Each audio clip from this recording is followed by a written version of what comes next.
Hare Krishna, Hare Krishna, Krishna Krishna, Hare Hare. Chaitanya Charitamritam മധ്യലീലൈ അധ്യായം 2.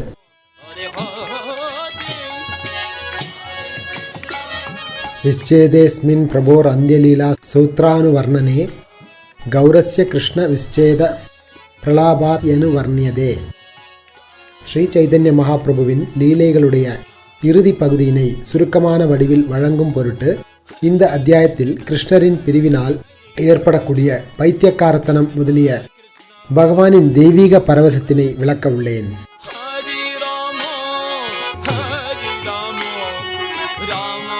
எல்லா புகழும் ஸ்ரீ சைதன்ய மகாபிரபுவிற்கு உரித்தாகட்டும்.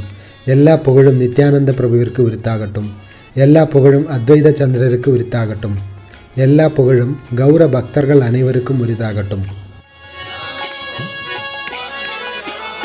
தமது இறுதி 12 ஆண்டுகளின் பொழுது ஸ்ரீ சைதன்ய மகாபிரபு கிருஷ்ணரின் பிரிவினால் எழும் பரவசத்தினை எப்பொழுதும் வெளிப்படுத்தினார். கோபியர்களை காண்பதற்காக உத்தவர் விருந்தாவனத்திற்கு வந்த பொழுது ராதாராணியிடம் எந்த மனோபாவம் இருந்ததோ அதே மனோபாவம் ஸ்ரீ சைதன்ய மகாபிரபுவிடம் இரவு பகலாக காணப்பட்டது. பிரிவின் உன்மத்தத்தினை பிரதிபலிக்கும் மனோநிலையை பகவான் இடையறாது வெளிப்படுத்தினார். அவரது எல்லா செயல்களும் மறதியின் அடிப்படையில் இருந்தன. அவரது பேச்சுக்கள் எப்பொழுதும் பித்து பிடித்த நிலையில் பிதற்றலாக இருந்தன. அவரது உடலின் எல்லா துளைகளிலிருந்தும் இரத்தம் கசிந்தது.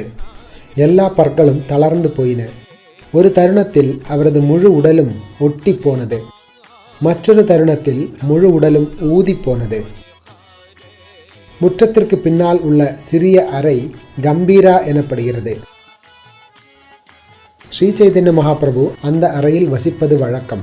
ஆனால் அவர் ஒரு கணமும் உறங்கவில்லை. இரவு முழுவதும் தம்முடைய வாயையும் தலையையும் சுவரில் தேய்த்து கொண்டே இருப்பது வழக்கம். அவருடைய முகம் முழுவதும் காயங்களாக இருந்தது. வீட்டின் 3 கதவுகள் எப்பொழுதும் மூடப்பட்டிருந்த பொழுதிலும் மகாபிரபு எப்படியாவது வெளியே சென்று விடுவார். சில நேரங்களில் ஜெகநாதர் கோயிலில் சிம்மத்வாரம் என்று அறியப்படும் வாயிலுக்கு முன்பாக அவர் கண்டறியப்படுவார். சில நேரங்களில் கடலினுள் விழுந்து விடுவார். ஸ்ரீ சைதன்ய மகாபிரபு மணல் மேடுகளை கோவர்தனம் என்று நினைத்து அதனை நோக்கி மிகவும் வேகமாக ஓடுவார். அவ்வாறு ஓடுகையில் புலம்பி சப்தமாக அழுவார். சில நேரங்களில் சைதன்ய மகாபிரபு நகரத்தின் சிறு பூங்காக்களை விருந்தாவனமாக தவறாக எடுத்துக்கொண்டார். சில நேரங்களில் அவர் அங்கு சென்று ஆடி பாடுவார். சில நேரங்களில் ஆன்மீக பரவசத்தில் மூர்ச்சை அடைந்து விழுவார்.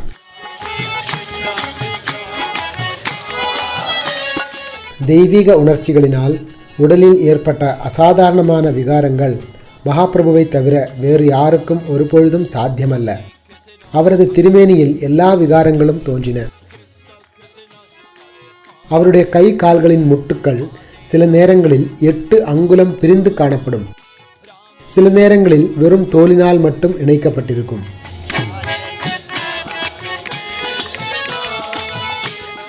ஆமையின் அங்கங்கள் எவ்வாறு உள்ளிழுக்கப்படுகிறதோ அவ்வாறு சில நேரங்களில் ஸ்ரீ சைதன்ய மகாபிரபுவின் கை கால் தலை என அனைத்தும் அவரது உடலினுள் சென்றுவிடும். இவ்விதமாக ஸ்ரீ சைதன்ய மகாபிரபு அற்புதமான பரவசத்தின் அறிகுறிகளை வெளிப்படுத்துவது வழக்கம்.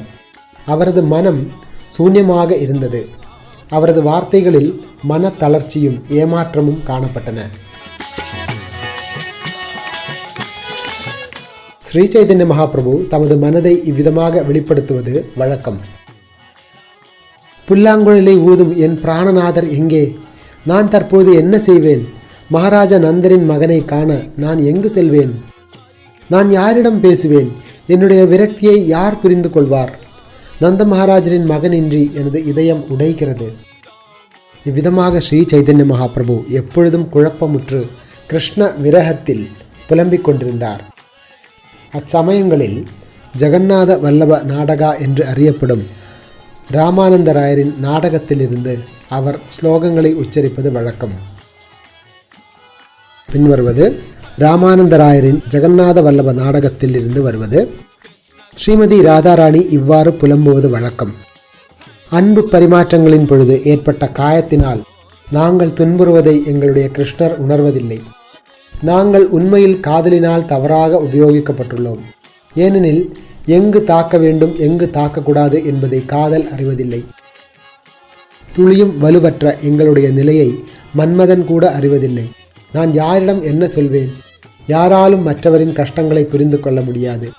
உண்மையில் எங்களுடைய வாழ்க்கை எங்களுடைய கட்டுப்பாட்டில் இல்லை. இளமையானது 2-3 நாட்கள் மட்டுமே நீடித்து விரைவில் முடிந்து விடுகிறது. இந்நிலையில் படைப்பாளியே, எங்களுடைய இலக்கு என்னவாக இருக்கும்? கிருஷ்ணரின் பிரிவு துயரத்தில் ஸ்ரீமதி ராதாராணி இவ்வாறு பேசினாள். அந்தோ, என்னுடைய துயரத்தை பற்றி என்ன சொல்வேன்? கிருஷ்ணரை சந்தித்த பின்னர் பிரேமையின் எண்ணங்கள் என்னில் முளைத்தன. ஆனால் அவருடைய பிரிவினால் பேரதிர்ச்சியை அனுபவிக்கிறேன். இது நோயின் துன்பத்தை போன்று தற்பொழுது தொடர்ந்து கொண்டுள்ளது. இந்த நோயை குணப்படுத்துவதற்கான மருத்துவர் கிருஷ்ணர் மட்டுமே. ஆனால் அவரோ முளைத்து வரும் பக்தி தொண்டின் இந்த சின்னஞ்சிறு செடியினை கண்டு கொள்வதில்லை. கிருஷ்ணருடைய நடத்தையினை பற்றி நான் என்ன சொல்வது? அவர் வெளியில் மிகவும் கவர்ச்சிகரமான இளம் காதலராக இருக்கிறார். ஆனால் இதயத்தில் அவர் மிகச்சிறந்த மோசக்காரர். மற்றவருடைய மனைவிகளை வதைப்பதில் அவர் மிக சிறந்த திறமைசாலி. கிருஷ்ணரை நேசிப்பதன் விளைவுகளை பற்றி ஸ்ரீமதி ராதாராணி தொடர்ந்து புலம்புகிறாள். அன்புள்ள சகியே, படைப்பாளியால் வழங்கப்பட்ட நியமங்களை நான் அறியேன். நான் கிருஷ்ணரை சுகத்திற்காக நேசித்தேன். ஆனால் விளைவோ விபரீதமாக உள்ளது. நான் தற்பொழுது துன்பப் பெருங்கடலில் உள்ளேன். என்னிடம் பிராண சக்தி இல்லாததால் நான் விரைவில் மடிந்தாக வேண்டும். இதுவே எனது மனோநிலை. பிரேமையின் இயல்பு மிகவும் குடிலமானது. அது போதுமான அறிவுடன் ஏற்படுவதில்லை. ஏற்படும் இடம் பொருத்தமானதா பொருத்தமற்றதா என்பதை கருதுவதில்லை. பிற்கால விளைவுகளை பற்றியும் கவலைப்படுவதில்லை. தமது நற்குணங்கள் என்னும் கயிற்றினால் துளிகூட கருணையற்றவரான கிருஷ்ணர் எனது கழுத்தினையும் கைகளையும் கட்டி போட்டுள்ளார். இதிலிருந்து என்னால் மீள முடியவில்லை. என்னுடைய காதல் விவகாரங்களில் மதனர் என்பவர் ஒருவர் உள்ளார். அவருடைய குணங்கள், அவருக்கென்று தனிப்பட்ட ஸ்தூல உடல் கிடையாது.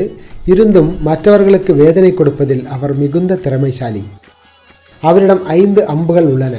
அவற்றினை தமது வில்லில் பொருத்தி அப்பாவி பெண்களின் உடலை நோக்கி ஏவுகிறார். இவ்வாறாக இப்பெண்கள் செயலற்றவர்களாகின்றனர். எவ்வித தயக்கமும் இன்றி எனது உயிரை அவர் எடுத்திருந்தால் அது நன்றாக அமைந்திருக்கும். ஆனால் அவர் அவ்வாறு செய்வதில்லை. வேதனையை மட்டுமே தருகிறார். மற்றவரின் மன வருத்தத்தை யாராலும் ஒருபோதும் புரிந்து கொள்ள இயலாது என்று சாஸ்திரங்களில் கூறப்பட்டுள்ளது. எனவே அன்பிற்குரிய லலிதா மற்றும் இதர தோழிகளிடம் நான் என்ன சொல்வேன்? எனது வருத்தத்தை அவர்களாலும் புரிந்து கொள்ள இயலாது. அவர்கள் மீண்டும் மீண்டும் அன்பான தோழியே, பொறுமையுடன் இரு என்று எனக்கு ஆறுதல் கூற முயல்கின்றனர். நான் கூறுகிறேன், அன்புள்ள சகிகளே, கிருஷ்ணர் கருணையின் கடல் என்றும் வருங்காலத்தில் என்றோ ஒரு நாள் அவர் என்னை ஏற்பார் என்றும் கூறி நீங்கள் என்னை பொறுமையுடன் இருக்க சொல்கிறீர்கள். இருப்பினும் இஃது எனக்கு ஆறுதலை தரவில்லை என்பதை நான் கூறியாக வேண்டும். இங்கே ஓர் உயிர்வாழியின் உயிர் தாமரை இலை மீதுள்ள நீரைப் போல ஊசலாடி கொண்டுள்ளது. கிருஷ்ணனுடைய கருணையை எதிர்பார்த்து யாரால் நீண்ட காலம் வாழ இயலும்? ஒரு மனிதன் 100 ஆண்டுகளுக்கு மேல் வாழ்வதில்லை. ஒரு பெண்ணில் கிருஷ்ணரை கவரக்கூடிய ஒரே அம்சமான இளமை செல்வம் சில நாள்கள் மட்டுமே இருக்கின்றது என்பதையும் நீங்கள் மனத்தில் கொள்ள வேண்டும். கிருஷ்ணர் தெய்வீக குணங்களின் பெருங்கடல் என்றும் அதனால் அவர் என்றாவது ஒரு நாள் எனக்கு கருணை காட்டுவார் என்றும் நீங்கள் கூறினால், பிரகாசமான ஒளியினால் விட்டில் பூச்சிகளை கவர்ந்து அவற்றை கொல்லக்கூடிய நெருப்பினை போன்றவர் அவர் என்று மட்டுமே என்னால் கூற இயலும். ஏனெனில் கிருஷ்ணரின் குணங்கள் அத்தகையவை. அவர் நம்மிடம் தமது தெய்வீக குணங்களை காட்டி மனதை கவருகிறார். அதன் பின்னர் நம்மிடமிருந்து பிரிந்து நம்மை துன்பப் பெருங்கடலில் மூழ்கடித்து விடுகிறார். இவ்விதமாக பகவான் ஸ்ரீ சைதன்ய மகாபிரபு துன்பப் பெருங்கடலில் புலம்பி தமது வருத்தத்தின் கதவுகளை திறந்தார். பாவத்தின் அலைகளால் உந்தப்பட்டு அவரது மனம் தெய்வீக ரசங்களில் அலைந்தது. அவர் பின்வரும் மற்றொரு ஸ்லோகத்தையும் உச்சரித்தார். ஸ்ரீகிருஷ்ண ரூபாதி நிவேசனம் வினா வியர்த்தானி மே ஹான்ய அகிலேந்திரியாண்யலம் பாஷாண சுஷ்கேந்தன பாரகாண்யஹோ விபர்மிவாதானி கதம் ஹதத்ரபா. அன்புள்ள தோழிகளே, நான் கிருஷ்ணரின் தெய்வீக ரூபம், குணங்கள் மற்றும் லீலைகளுக்கு சேவை செய்யாவிடில் என்னுடைய எல்லா நாள்களும் எல்லா புலன்களும் முற்றிலும் பயனற்று போய்விடும். பாறைகளையும் காய்ந்த விறகுகளையும் போன்ற என்னுடைய புலன்களின் சுமையை தற்பொழுது நான் பயனின்றி சுமந்து கொண்டுள்ளேன். வெட்கமின்றி எவ்வளவு காலம் என்னால் தொடர இயலும் என்பதை நான் அறியேன். குழலிலிருந்து வரும் அமிர்த பாடல்களின் இருப்பிடமும் எல்லா அழகின் பிறப்பிடமுமான சந்திரனை போன்ற கிருஷ்ணரின் திருமுகத்தை காணாதவனுக்கு கண்கள் இருந்து என்ன பயன்? ஐயகோ, அவனது தலையில் இடி தாக்கட்டும். அவன் ஏன் இன்னும் கண்களுடன் உள்ளான்?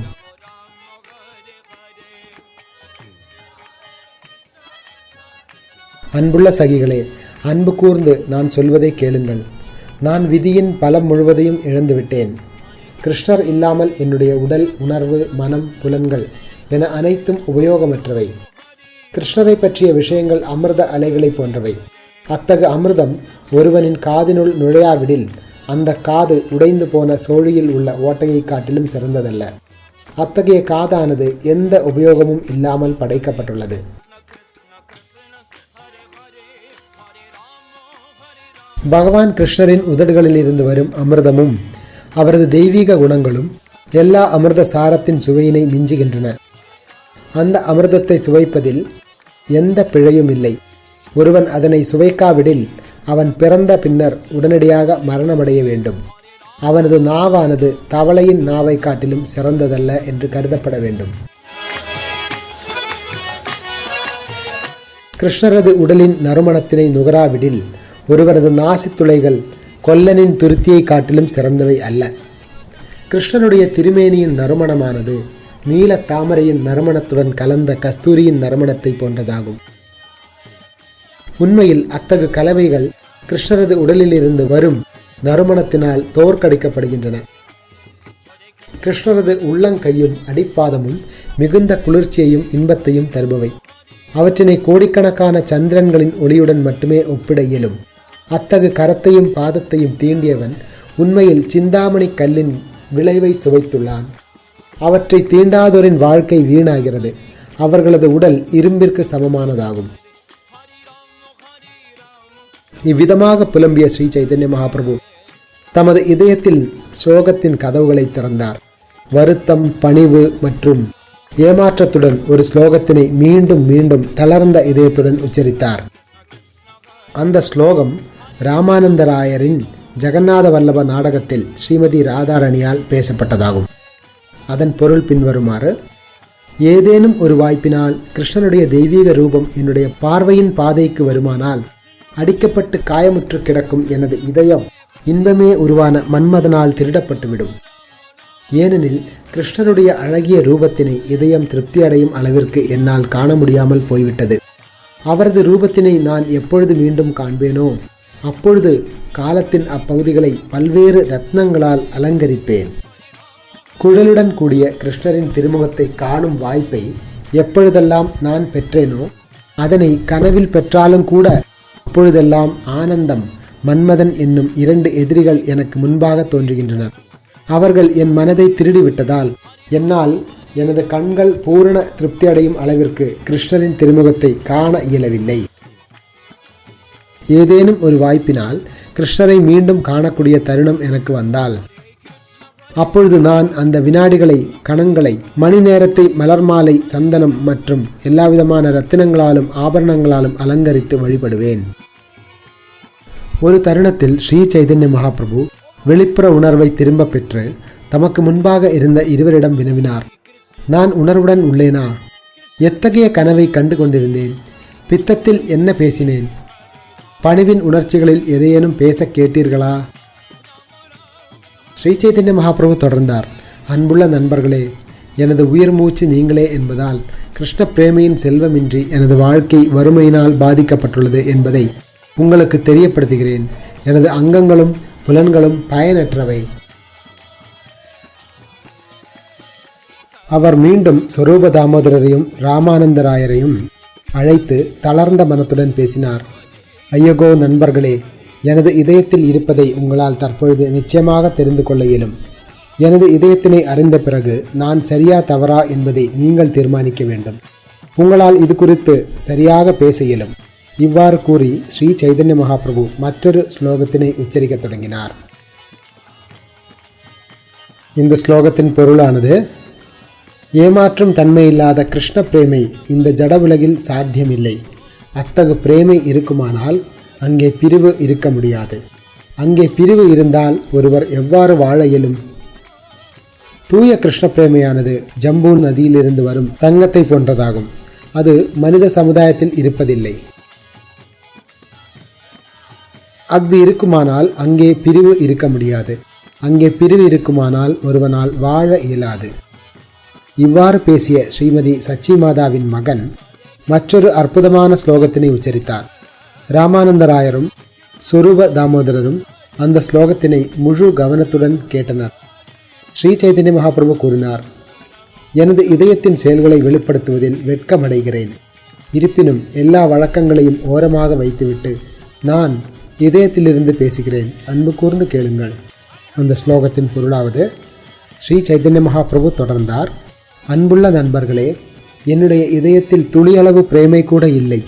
நான் பிரிவினால் கதறுவதை நீங்கள் காணும் பொழுது நான் எனது பேரதிர்ஷ்டத்தினை பொய்யாக நடித்து காட்டுகிறேன். உண்மையில் புல்லாங்குழலை வாசிக்கும் கிருஷ்ணரின் அழகிய திருமுகத்தை காணாமல் ஒரு விட்டில் பூச்சியை போன்று எந்த ஒரு குறிக்கோளும் இல்லாமல் நான் தொடர்ந்து வாழ்ந்து கொண்டுள்ளேன். உண்மையில் கிருஷ்ணரின் மீதான எனது பிரேமை வெகு தூரத்தில் உள்ளது. நான் செய்பவை அனைத்தும் உண்மையில் கபடமான பிரேமையின் விளம்பரமாகும். எப்பொழுதெல்லாம் நான் அழுகிறேனோ அப்பொழுதெல்லாம் அது நான் என்னுடைய நல்லதிர்ஷ்டத்தினை பொய்யான முறையில் வெளிப்படுத்துவதாகும். தயவு கூர்ந்து இதை எந்த சந்தேகமும் இன்றி புரிந்து கொள்ள முயலுங்கள். குழலூதும் கிருஷ்ணரின் நிலாவை போன்ற திருமுகத்தை பார்க்காத பொழுதிலும், அவருடனான சந்திப்பிற்கு எந்த வாய்ப்பும் இல்லாத போதிலும் நான் எனது உடலை பராமரித்து வருகிறேன். இதுவே காமத்தின் வழிமுறையாகும். இவ்விதமாக நான் ஓர் ஈயை போன்று எனது வாழ்வினை பராமரிக்கின்றேன். கிருஷ்ண பிரேமை கங்கை நீரை போன்று மிகவும் தூய்மையானது. அது அமிர்த பெருங்கடலாகும். வெள்ளை துணி தன் மீதுள்ள மையின் கரையினை தெளிவாக வெளிப்படுத்துவதைப் போல கிருஷ்ணரின் மீதான களங்கமற்ற பற்றுதல் எந்த கரையையும் மறைப்பதில்லை. களங்கமற்ற கிருஷ்ண பிரேமை இன்பத்தின் பெருங்கடலை போன்றது. யாரேனும் அதிலிருந்து ஒரு துளியை பெற்றால் அந்த துளியில் உலகம் முழுவதும் மூழ்க முடியும். அந்த பிரேமையினை வெளிப்படுத்துவது பொருத்தமானதல்ல. இருந்தும் ஒரு பைத்தியக்காரன் பேசியாக வேண்டும். ஆனால் அவன் பேசினால் கூட யாரும் அவனை நம்புவதில்லை. இவ்வாறாக சைதன்ய மகாபிரபு நாள்தோறும் பரவசத்தின் மட்டற்ற மகிழ்ச்சியில் இருப்பது வழக்கம். அவர் அந்த பாவங்களை சுரூபருக்கும் ராமானந்தராயருக்கும் வெளிப்படுத்தினார். வெளிப்புறமாக ஏதோ விஷத்தின் விளைவினால் துன்பப்படுவது போல அவரிடத்தில் மாபெரும் துயரம் காணப்பட்டது. ஆனால் உள்ளுக்குள் அவர் ஆனந்தத்தினை அனுபவித்துக் கொண்டிருந்தார். தெய்வீக கிருஷ்ண பிரேமையின் குணம் இதுவே. ஒருவன் அந்த பிரேமையினை சுவைத்தால் அவனால் அதனை சூடான கரும்புடன் ஒப்பிட இயலும். சூடான கரும்பினை மெல்லும் பொழுது அவனது வாய் சுடுகின்றது. இருந்தும் அவனால் அதனை கைவிட இயலாது. அதுபோலவே ஒருவனிடம் சிறிதேனும் பிரேமை இருந்தால் அவனால் அதன் சக்தி வாய்ந்த விளைவுகளை காணவியலும். விஷமும் அமிர்தமும் கலந்த கலவையுடன் மட்டுமே அதனை ஒப்பிடவியலும். ஸ்ரீ சைதன்ய மகாபிரபு பேசினார். அன்புள்ள அழகிய தோழியே, யாரேனும் நந்த மகாராஜருடைய புதல்வரான கிருஷ்ணரின் மீது பிரேமையினை வளர்த்து கொண்டால் அந்த அன்பினுடைய எல்லாவித இனிப்பு மற்றும் கசப்பின் தாக்கம் அவளது இதயத்தில் தோன்றும். அத்தகு பிரேமை இரு வழிகளில் செயல்படுகிறது. பிரேமையின் விஷம் பாம்பின் கொடிய விஷத்தை தோற்கடிக்கிறது. இருந்தும் அங்கே அதே சமயத்தில் தெய்வீக இன்பமும் தோன்றுகிறது. பெருக்கெடுத்து ஓடும் அந்த ஆனந்த அமிர்தத்தின் மதிப்பினை குறைத்து அதன் கர்வத்தை தோற்கடிக்கிறது. வேறு விதமாக கூறினால், கிருஷ்ண பிரேமை ஒரே நேரத்தில் பாம்பின் விஷத்தினால் விளையும் துன்பத்தினையும் அமிர்தத்தை தலையில் ஊற்றுவதால் விளையும் இன்பத்தினையும் தோற்கடிக்கும் அளவிற்கு சக்தியுடையதாக உள்ளது. இது ஒரே சமயத்தில் விஷம் அமிர்தம் ஆகிய இரு விளைவுகளையும் கொடுப்பதாக உணரப்படுகிறது. இந்த ஸ்லோகம் ஸ்ரீ ரூப கோஸ்வாமியின் விதக்த மாதவா என்னும் நூலில் பௌர்ணமாசியினால் நந்திமுகியிடம் பேசப்பட்டதாகும். ஜெகநாதர் பலராமர் சுபத்ரியை ஸ்ரீ சைதன்ய மகாபிரபு காணும் பொழுது அவர்கள் அனைவரும் வந்துள்ள இடத்தினை குருக்ஷேத்திரம் என்று நினைத்து தாமும் குருக்ஷேத்திரத்திற்கு வந்துள்ளதாக உடனடியாக நினைப்பார். யாரை காண்பதால் உடல், மனம், கண்கள் என அனைத்தும் சாந்தமடையுமோ அந்த தாமரை கண்களை கொண்டவரை பார்த்ததால் தமது வாழ்க்கை வெற்றி அடைந்ததாக அவர் எண்ணுவார். கருட ஸ்தம்பத்திற்கு அருகில் நின்றபடி மகாபிரபு பகவான் ஜெகநாதரை தரிசிப்பார். அந்த அன்பின் பலத்தை பற்றி என்ன சொல்வது? கருடஸ்தம்பத்திற்கு கீழே ஓர் ஆழமான பள்ளம் உள்ளது. அந்த பள்ளம் முழுவதும் அவரது கண்ணீரினால் நிரம்பியது. ஸ்ரீ சைதன்ய மகாபிரபு ஜெகநாதரின் கோயிலிலிருந்து தமது இல்லத்திற்கு திரும்பிய பின்னர் தரையில் அமர்ந்து தமது நகங்களை கொண்டு எழுதுவது வழக்கம். அச்சமயத்தில் அவர் மிகவும் வருத்தமுற்று அழுவார். ஐயோகோ, பிருந்தாவனம் எங்கே? இடையர்குல மன்னரின் மகனான கிருஷ்ணர் எங்கே? புல்லாங்குழலை ஊதும் அவர் எங்கே? ஸ்ரீ சைதன்ய மகாபிரபு பின்வருமாறு புலம்புவதுண்டு. 3 இடங்களில் வளைந்த திருமேனியை கொண்ட ஸ்ரீகிருஷ்ணர் எங்கே? அவரது வேணுகானம் எங்கே? யமுனை கரை எங்கே? ராச நடனம் எங்கே? அந்த ஆடலும் பாடலும் சிரிப்பும் எங்கே? மன்மதனை மயக்கும் மதன மோகனரான என் இறைவன் எங்கே? இவ்விதமாக வெவ்வேறு பரவச உணர்ச்சிகள் தோன்றி சைதன்ய மகாபிரபுவின் மனம் வருத்தத்தினால் நிரம்பியது. அவரால் ஒரு கணம் கூட அதிலிருந்து விடுபட இயலவில்லை. இவ்வாறாக கடுமையான பிரிவின் உணர்ச்சிகளால் அவரது பொறுமை சிதைவுறத் தொடங்கியது. பல்வேறு ஸ்லோகங்களை உச்சரிக்கத் தொடங்கினார். பில்வமங்கலம் தாகூரின் கிருஷ்ண கர்ணாமிர்தம் என்னும் நூலிலிருந்து வருவது பின்வரும் ஸ்லோகம். அதன் பொருளாவது: எம்பெருமானே, பரமபுருஷ பகவானே, கதியற்றவர்களின் நண்பனே, நீங்கள் மட்டுமே கருணையின் பெருங்கடல். தங்களை சந்திக்காமல் என்னுடைய அமங்கலமான பகல்களும் இரவுகளும் தாங்க இயலாதவை ஆகின்றன. எனது நேரத்தை எவ்வாறு கழிப்பேன் என்பதை நான் அறியவில்லை. உங்களது தரிசனம் இல்லாமல் அமங்கலமாக இருக்கும் இந்த இரவும் பகலும் என்னை விட்டு செல்ல மறுக்கின்றன. இந்த நேரத்தை எல்லாம் எவ்வாறு கடத்துவது என்பதை அறிவது கடினமாக உள்ளது. ஆனால் நீங்களோ நாதியற்றவர்களின் நண்பரும் கருணையின் பெரும் கடலும் ஆவீர். நான் மிகவும் ஆபத்தான நிலையில் இருப்பதால் அருள் கூர்ந்து எனக்கு தரிசனமடையுங்கள். இவ்வாறாக பரவச உணர்ச்சிகளால் மகாபிரபுவின் அமைதியற்ற நிலை எழுச்சி பெற்றது. அவரது மனம் சஞ்சலமடைந்தது. அந்த பாவத்தின் அடுத்த கதி என்ன என்பதை யாராலும் புரிந்து கொள்ள முடியவில்லை. பரமபுருஷ பகவானான கிருஷ்ணரை சந்திக்க இயலாததால் சைதன்ய மகாபிரபுவின் மனம் எரிந்தது. மகாபிரபு கிருஷ்ணரிடம் அவரை அடைவதற்கான வழியை பற்றி வினவத் தொடங்கினார். கீழ்வரும் ஸ்லோகம் பில்வமங்கல தாகூரின் கிருஷ்ண கர்ணாமிர்தத்திலிருந்து. அதன் பொருளாவது: கிருஷ்ணரே, புல்லாங்குழல் வாசிப்பவரே, தங்களுடைய இளமையின் இனிமை மூவுலகிலும் அற்புதமானது.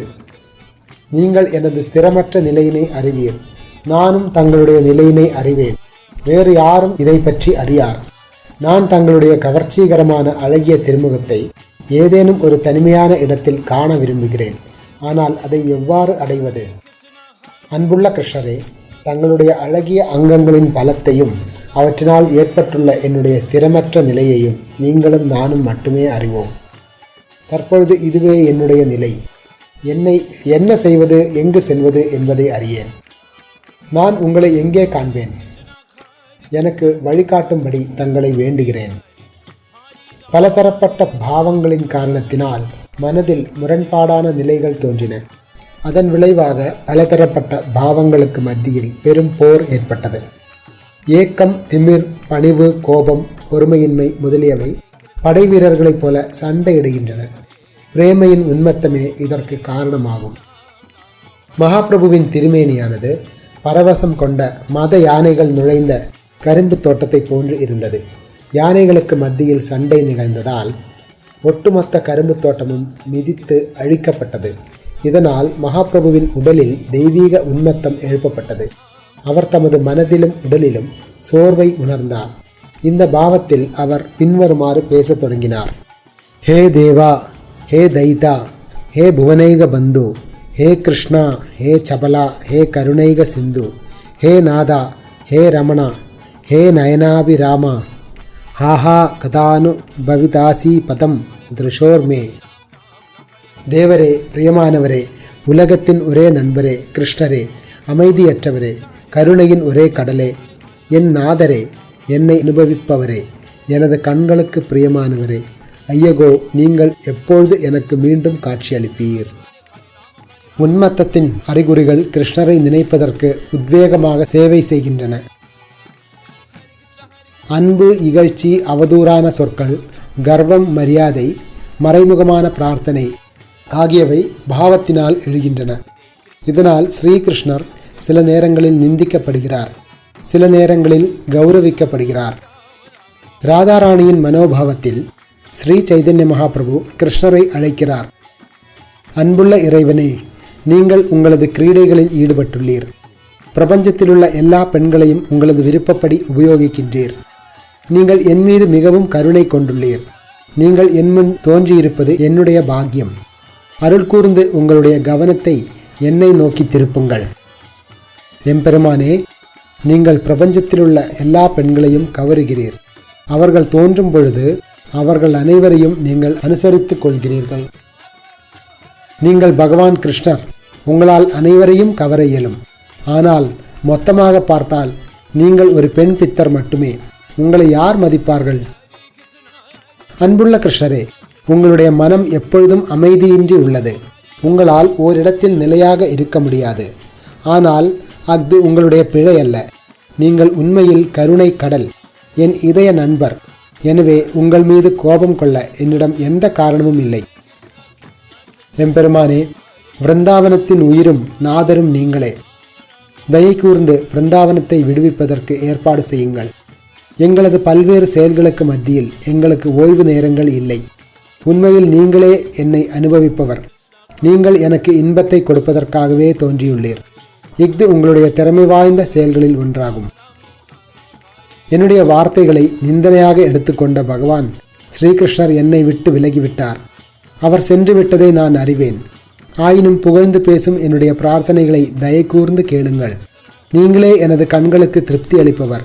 நீங்களே எனது செல்வம். நீங்களே எனது உயிர். ஐயகோ, தயை கூர்ந்து எனக்கு மீண்டும் ஒரு முறை தரிசனம் அளியுங்கள். ஸ்ரீ சைதன்ய மகாபிரபுவின் உடலில் ஏற்பட்ட வெவ்வேறு பரிமாற்றங்கள், ஸ்தம்பித்தல், உடல் நடுங்குதல், வியர்த்தல், மேனியின் நிறம் வெளுத்து போதல், அழுதல் மற்றும் குரல் தழுதழுத்தல், இவ்விதமாக அவரது முழு உடலும் தெய்வீக ஆனந்தத்தினால் வியாபிக்கப்பட்டிருந்தது. அதன் விளைவாக சில நேரங்களில் சைதன்ய மகாபிரபு சிரிப்பார், சில நேரங்களில் அழுவார், சில நேரங்களில் ஆடுவார், சில நேரங்களில் பாடுவார், சில நேரங்களில் எழுந்து அங்கும் இங்கும் ஓடுவார், சில நேரங்களில் மூர்ச்சையடைந்து நிலத்தில் விழுந்து விடுவார். ஸ்ரீ சைதன்ய மகாபிரபு அவ்வாறு உணர்ச்சியற்று இருந்த பொழுது அவர் பரமபுருஷ பகவானை சந்திக்க நேர்ந்தது. அதன் விளைவாக அவர் எழுந்து உடனடியாக பேரொலி எழுப்பி அறிவித்தார், தற்பொழுது மகாபுருஷர் கிருஷ்ணர் இங்குள்ளார். இவ்விதமாக கிருஷ்ணரின் இனிய குணங்களினால் சைதன்ய மகாபிரபு தமது மனதில் பலதரப்பட்ட தவறுகளை செய்தார். பின்வரும் ஸ்லோகத்தினை உச்சரித்து அவர் பகவான் கிருஷ்ணரின் இருப்பினை உறுதி செய்து கொண்டார். இது கிருஷ்ண கர்ணாமிர்தம் என்னும் நூலிலிருந்து வரும் ஸ்லோகத்தின் பொருளாகும். ராதாராணியின் மனப்பான்மையில் ஸ்ரீ சைதன்ய மகாபிரபு கோபியர்களிடம் உரைத்தார். அன்புள்ள தோழிகளே, மன்மதனே உருவானவரும் கதம்ப மலரின் பிரகாசத்தினை கொண்டவரும் இனிமையின் சொரூபமும் எனது கண்களுக்கும் மனத்திற்கும் அமிர்தம் போன்றவரும் கோபியர்களின் கூந்தலை அவிழ்ப்பவரும் எனது வாழ்வு மற்றும் உயிரின் தெய்வீக ஆனந்தத்திற்கு உன்னத மூலமாக இருப்பவருமான கிருஷ்ணரா இவர். அவர் என் கண்களுக்கு முன்பாக மீண்டும் வந்துள்ளாரா? அதன் பின்னர் ஸ்ரீ சைதன்ய மகாபிரபு பின்வருமாறு பேசத் தொடங்கினார். மன்மதனே உருவானவர் கதம்ப மரத்தின் பிம்பத்துடனும் பிரகாசத்துடனும் வீற்றுள்ளாரா? இன்பத்தின் சுரூபமும் எனது கண்களுக்கும் மனத்திற்கும் இன்பத்தை தருபவரும் எனது உயிர் மூச்சாக இருப்பவருமான அவரா இவர்? கிருஷ்ணர் உண்மையாகவே என் கண்களின் முன்பு வந்துள்ளாரா? ஆன்மீக குரு தமது சீடனை கண்டித்து அவனுக்கு பக்தி தொண்டின் கலைகளை கற்றுக் கொடுப்பதைப் போல விரக்தி, வருத்தம், பணிவு, அமைதியற்ற நிலை, மகிழ்ச்சி, பொறுமை, கோபம் முதலியவை உட்பட ஸ்ரீ சைதன்ய மகாபிரபுவின் அனைத்து பரவச அறிகுறிகளும் அவரது உடலையும் மனத்தையும் ஆட்கொண்டன. இவ்விதமாக ஸ்ரீ சைதன்ய மகாபிரபு தமது காலத்தினை கழித்தார். சண்டிதாசர் மற்றும் வித்யாபதியின் பாடல்களை பாடுவதிலும் அந்நூல்களை படிப்பதிலும், ஜெகநாத வல்லப நாடகா கிருஷ்ண கர்ணாமிர்தா, கீதா கோவிந்தா ஆகியவற்றிலிருந்து விஷயங்களை கேட்பதிலும் அவர் தமது காலத்தினை கழித்தார். இவ்வாறாக சொரூப தாமோதரர் மற்றும் ராமானந்தராயரின் சங்கத்தில் ஸ்ரீ சைதன்ய மகாபிரபு தமது பகலையும் இரவையும் பரம ஆனந்தத்துடன் பாடுவதிலும் கேட்பதிலும் கழித்தார். தமது சங்கத்தினர்களுக்கு மத்தியில் ஸ்ரீ சைதன்ய மகாபிரபு பரமானந்த பூரியுடன் வாத்சல்ய பாவத்தினை அனுபவித்தார். சக்கிய பாவத்தினை ராமானந்தராயருடனும், களங்கமற்ற தாசியத்தினை கோவிந்தர் முதலிய பக்தர்களுடனும், மாதுரிய ரசத்தின் இன்பத்தினை கதாதரர், ஜெகதானந்தர் மற்றும் சொரூப தாமோதரருடனும் அனுபவித்தார். ஸ்ரீ சைதன்ய மகாபிரபு இந்த 4 ரசங்களையும் அனுபவித்து தமது பக்தர்களுக்கு வசப்பட்டவராக இருந்தார். லீலா சுகர், அதாவது பில்வமங்கலம் தாகூர், ஒரு சாதாரண மனிதர். இருப்பினும் அவர் தமது உடலில் பல்வேறு பாவத்தின் அறிகுறிகளை வளர்த்து கொண்டார். அவ்வாறு இருக்கையில் அந்த அறிகுறிகள் பரமபுருஷ பகவானின் உடலில் தோன்றியதில் ஆச்சரியம் ஏதேனும் உண்டோ? மாதுரிய ரசத்தின் பாவத்தில் ஸ்ரீ சைதன்ய மகாபிரபு மிக உயர்ந்த தளத்தில் இருந்தார். எனவே செழிப்பான பரவசங்கள் அனைத்தும் இயற்கையாகவே அவரது திருமேனியில் காணப்பட்டன. சைதன்ய மகாபிரபு பிரேமையின் ரசங்களை தாமும் சுவைத்து அதற்கான வழிமுறையினை தமது நேரடி சீடர்களுக்கும் கற்பித்தார். ஸ்ரீ சைதன்ய மகாபிரபு பிரேமை என்னும் சிந்தாமணி கல்லை வைத்துள்ள மாபெரும் செல்வந்தர். ஒருவர் தகுதியுடையவரா தகுதியற்றவரா என்பதை பொருட்படுத்தாமல் அச்செல்வத்தினை அவர் அனைவருக்கும் வழங்கினார். இவ்வாறாக அவர் கொடை வள்ளல்களின் சிரோமணி ஆவார். இந்த இரகசியமான பாவ பெருங்கடலில் ஒரு துளியை கூட பிரம்மதேவர் உட்பட யாராலும் அறியவோ சுவைக்கவோ இயலாது. ஆனால் ஸ்ரீ சைதன்ய மகாபிரபுவோ தமது காரணமற்ற கருணையினால் அந்த பாவத்தினை உலகம் முழுவதும் விநியோகித்துள்ளார். இதனால் ஸ்ரீ சைதன்ய மகாபிரபுவை காட்டிலும் மிகவும் கருணை வாய்ந்த அவதாரம் யாரும் இருக்க முடியாது. அவரை காட்டிலும் சிறந்த கொடை வள்ளல் யாரும் இல்லை. அவருடைய தெய்வீக குணங்களை எவரால் வர்ணிக்க இயலும்? இந்த விஷயங்கள் சகஜமாக விவாதிப்பதற்கானவை அல்ல. அவ்வாறு விவாதிக்கப்பட்டால் அவற்றினை யாராலும் புரிந்து கொள்ள முடியாது. இதுவே ஸ்ரீ சைதன்ய மகாபிரபுவின் அற்புத லீலையின் தன்மையாகும்.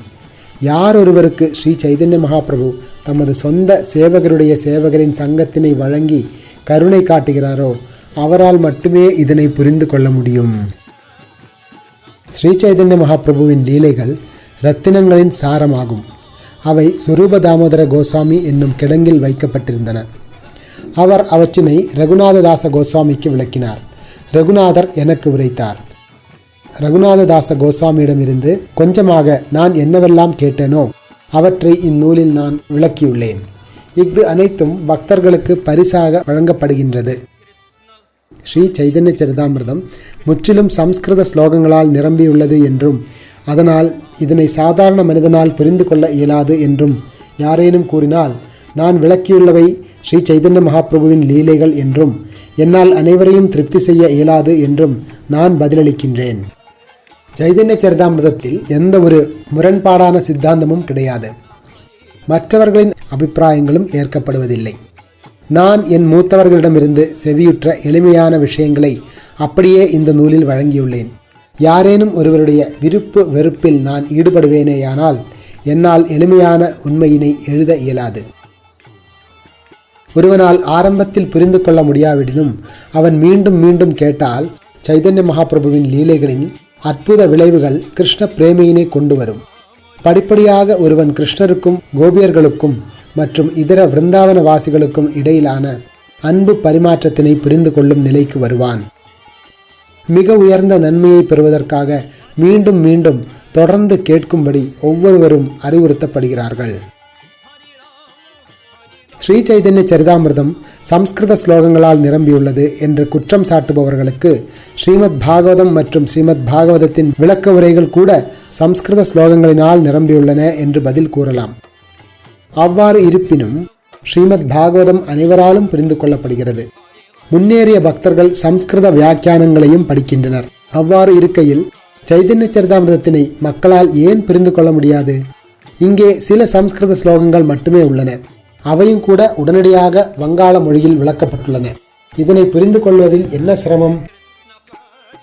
பகவான் ஸ்ரீ சைதன்ய மகாபிரபுவின் அந்திய லீலைகளை குறித்த உண்மைகளையும் தகவல்களையும் நான் ஏற்கனவே சுருக்கமாக வழங்கியுள்ளேன். அவற்றினை விரிவாக எடுத்துரைப்பதற்கு நான் விருப்பம் கொண்டுள்ளேன். நீண்ட ஆயுளை பெற்று பகவான் ஸ்ரீ சைதன்ய மகாபிரபுவின் கருணையை பெருமளவிற்கு நான் அதிர்ஷ்டசாலியாக இருந்தால் அவற்றினை மேலும் விரிவாக மீண்டும் எடுத்துரைப்பேன். நான் தற்பொழுது வயோதிகனாகிவிட்டேன். இயலாமையினால் தொந்தரவு செய்யப்படுகிறேன். எழுதுகையில் கை நடுங்குகிறது. எதையும் நினைவில் வைத்துக்கொள்ள இயலவில்லை. முறையாக பார்க்கவோ கேட்கவோ இயலவில்லை. இருந்தும் நான் எழுதுகிறேன். இது மிகப்பெரிய ஆச்சரியமே.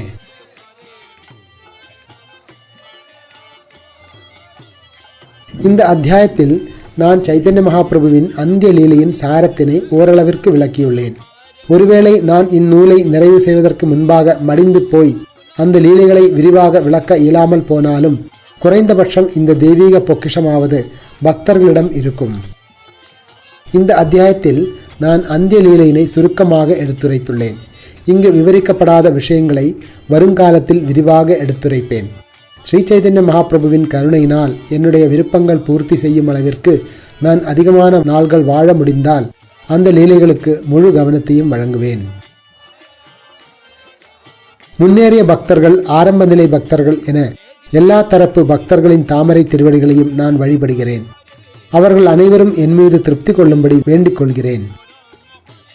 ஸ்வரூப தாமோதர கோஸ்வாமி, ரூபர் ரகுநாதாச கோஸ்வாமி ஆகியோரிடமிருந்து அறிந்தவற்றை இங்கு எழுதியிருப்பதால் நான் குற்றமற்றவன். அவர்களுடைய விளக்கத்தில் நான் எதையும் சேர்க்கவில்லை, எதையும் கழிக்கவும் இல்லை. பரம்பரையின் வழிமுறைப்படி ஸ்ரீ சைதன்ய மகாபிரபு, நித்யானந்த பிரபு, அத்வைத பிரபு மற்றும் ஸ்ரீ சைதன்ய மகாபிரபுவின் சகாக்களான ஸ்வரூப தாமோதரர், ரூப கோஸ்வாமி, சனாதன கோஸ்வாமி, ரகுநாதாச கோஸ்வாமி ஆகிய அனைவருடைய தாமரை திருவடிகளின் தூசியை பெறுவதற்கு நான் விரும்புகிறேன். அவர்களின் தாமரை திருவடி தூசியினை எனது தலையில் வைத்து கொள்ள விரும்புகிறேன்.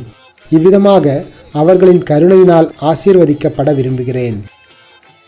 மேற்கூறிய அதிகாரிகளிடமிருந்தும் பிருந்தாவனத்தின் வைஷ்ணவர்கள், குறிப்பாக கோவிந்தரின் பூஜாரியான ஹரிதாசரிடமிருந்தும் கட்டளைகளை பெற்று கிருஷ்ணதாச கவிராஜ கோஸ்வாமி ஆகிய நான் ஸ்ரீ சைதன்ய மகாபிரபுவின் லீலைகள் என்னும் பெரும் கடலின் ஓர் அலையிலிருந்து ஒரு துளியின் சின்னஞ்சிறு பகுதியினை விளக்குவதற்கு முயன்றுள்ளேன்.